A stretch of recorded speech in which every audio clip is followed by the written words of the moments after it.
હાલમાં હીરા ઉદ્યોગમાં ચાલી રહેલી ભારે મંદી અને તેના કારણે અનેક રત્ન કલાકારોની આર્થિક પરિસ્થિતિ બિહામણી બની ગઈ છે। સુરત શહેર અને જિલ્લામાં હજારો લોકો હીરા ઉદ્યોગ સાથે સંકળાયેલા છે, પરંતુ છેલ્લા કેટલાક સમયથી ચાલી રહેલી મંદીથી રત્ન કલાકારો બેરોજગાર બની ચૂક્યા છે અને કેટલાક કલાકારો તંગીની હાલતમાં આત્મહત્યાનો રસ્તો પણ અપનાવી ચૂક્યા છે। ત્યારે આ ગંભીર મુદ્દાને લઈને સુરત જિલ્લા કોંગ્રેસ સમિતિ દ્વારા પત્રકાર પરિષદ યોજવામાં આવી હતી। હાલમાં હીરા ઉદ્યોગમાં ચાલી રહેલી ભારે મંદી અને તેના કારણે અનેક રત્ન કલાકારોની આર્થિક પરિસ્થિતિ બિહામણી બની ગઈ છે। સુરત શહેર અને જિલ્લામાં હજારો લોકો હીરા ઉદ્યોગ સાથે સંકળાયેલા અને આ ઉદ્યોગ સુરતની આર્થિક ગમસકા ઠેરવવામાં આવે છે, પરંતુ છેલ્લા કેટલાક સમયથી ચાલી રહેલી મંદીથી રત્ન કલાકારો બેરોજગાર બની ચૂક્યા છે અને કઈક કલાકારો તંગીની હાલતમાં આત્મહત્યાનો રસ્તો પણ અપનાવી ચૂક્યા છે। આ ગંભીર મુદ્દાને લઈને સુરત જિલ્લા કોંગ્રેસ સમિતિ દ્વારા પત્રકાર પરિષદ યોજવામાં આવી હતી। પત્રકાર પરિષદમાં કોંગ્રેસના મહામંત્રી દર્શન નાયક અને કાર્યકારી પ્રમુખ દિનેશ સાવલિયાએ સરકાર પર ગંભીર આરોપ લગાવતા જણાવ્યું હતું કે સરકાર ફક્ત ખોખલી જાહેરાતો કરતી રહે છે, પરંતુ જમીન પર કોઈ પણ પ્રકારના પગલાં લેવામાં આવ્યા નથી। કોંગ્રેસે જણાવ્યું કે રત્ન કલાકારો માટે રાજ્ય સરકારે એક ખાસ કમિટીનું ગઠન કર્યું છે, જેમાં મુખ્યમંત્રી સહિતના અધિકારીઓ સામેલ છે, છતાં આજ સુધી પણ કમિટીએ કોઈ સ્પષ્ટ અભિગમ જાહેર કર્યો નથી કે રત્ન કલાકાર માટે ભવિષ્યમાં શું પગલાં લેવામાં આવશે। સુરતનો હીરા ઉદ્યોગ એ સમગ્ર ભારતમાં નહીં પણ વિશ્વમાં વખણાયેલો ઉદ્યોગ છે, પરંતુ છેલ્લા 2 વર્ષથી જે પ્રકારની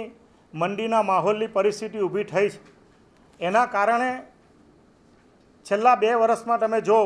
તો 70 થી 80 જેટલા રત્ન કલાકારોએ પોતાની આર્થિક પરિસ્થિતિના કારણે જીવ ગુમાવવો પડ્યો, એ પ્રકારનું પરિસ્થિતિનું નિર્માણ થયું છે। સુરત શહેર કોંગ્રેસ સમિતિ અને ગુજરાત પ્રદેશ કોંગ્રેસ સમિતિના અમારા સંસદ સભ્યશ્રી હોય, ધારાસભ્ય હોય, એમણે ભારત સરકારને, રાજ્ય સરકારને ધ્યાન દોરીને આ માનવતા અને લાગણી અને ભાવનાત્મક રીતે જોડાયેલો આ મુદ્દો છે અને તાત્કાલિક અસરથી અમારી 5 થી 6 જેટલી માંગણીઓ છે, એ માંગણીના અનુસંધાનમાં તાત્કાલિક અસરથી આ રત્ન કલાકારોને અને હીરા ઉદ્યોગને બેઠો કરવા માટેની જે માંગણીઓ છે, એના માટે અમે લડત ચલાવતા હતા। સરકારશ્રીએ જે કમિટીનું ગઠન કર્યું છે, એ કમિટીએ જે પ્રકારની ગંભીરતાથી રત્ન કલાકારોના હિતમાં કે હીરા ઉદ્યોગના હિતમાં કોઈ નિર્ણય કરવો જોઈએ, એ નિર્ણય ન કરતા ફરીવાર અમો આપની વચ્ચે આવીને સરકારશ્રીનું ધ્યાન દોરીને આવનારા દિવસોમાં રચનાત્મક ધારાસભ્યશ્રી, સંસદ સભ્યશ્રીને રૂબરૂ મળીને આવેદનપત્ર આપીને અને એના પછી કોઈપણ પ્રકારના પગલાં ન લેવામાં આવે તો મુખ્યમંત્રીશ્રી કે બીજા પણ એવા કાર્યક્રમો આપીને સુરત શહેરના જે કોઈ રત્ન કલાકારો છે એના હિતમાં આવનારા દિવસોમાં લડત ચલાવવાના છે। દયનીય પરિસ્થિતિ છે। લગભગ છેલ્લા 2 વર્ષની અંદર 90 કરતા વધારે લોકોએ આત્મહત્યા સુધી પહોંચવું પડે અને પોતાનો જીવ ગુમાવવો પડે એવી પરિસ્થિતિ વર્તમાન સમયમાં અને દિવસે દિવસે આ હીરાની જે પરિસ્થિતિ છે, રત્ન કલાકારોની જે પરિસ્થિતિ છે, ખૂબ વિકટ અને ગંભીર થતી જાય છે। આ હીરા અને રત્ન કલાકારો સુરતની એક વૈશ્વિક જો ઓળખ કોઈ આપી હોય તો એ આ રત્ન કલાકારોને આભારી છે। દેશ અને દુનિયામાં હીરાની જેમ આ સુરત શહેરને ચળકતું કોઈ રાખવાનું કામ કર્યું તો આ રત્ન કલાકારો કર્યું છે અને આજે એ રત્ન કલાકારોની પરિસ્થિતિ ખૂબ દયનીય છે। સુરત શહેર જિલ્લા કોંગ્રેસ સમિતિ વતી રત્ન કલાકાર હિતરક્ષક સમિતિ બનાવી અને 2 થી 2.5 મહિના સુધી સતત અમે આ મુદ્દાની પાછળ આ રત્ન કલાકારોની જે પરિસ્થિતિ છે, સરકારશ્રી દ્વારા આ સંકટની સમયમાં આ રત્ન કલાકારો માટે સરકાર કોઈ સ્પેશિયલ પેકેજ અથવા કોઈ યોજના લાવે એના માટેની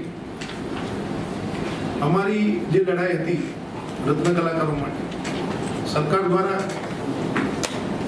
એક કમિટી બનાવવામાં પણ આવી, પણ આ કમિટી બન્યા પછી આગળ કોઈ એના વિશે કામ થતું નથી અથવા તો કોઈ રાહત તાત્કાલિક અસરથી મળે એવા કોઈ પગલાં સરકાર દ્વારા લેવામાં આવતા નથી.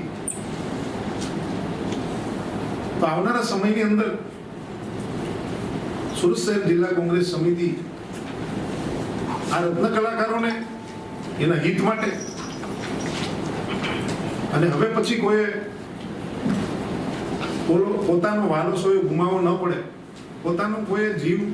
આપવા સુધીની પરિસ્થિતિ ઊભી ન થાય, એના માટે અમે સરકારને ઘણો સમય આપ્યો. એટલે આવનારા સમયની અંદર ફરીથી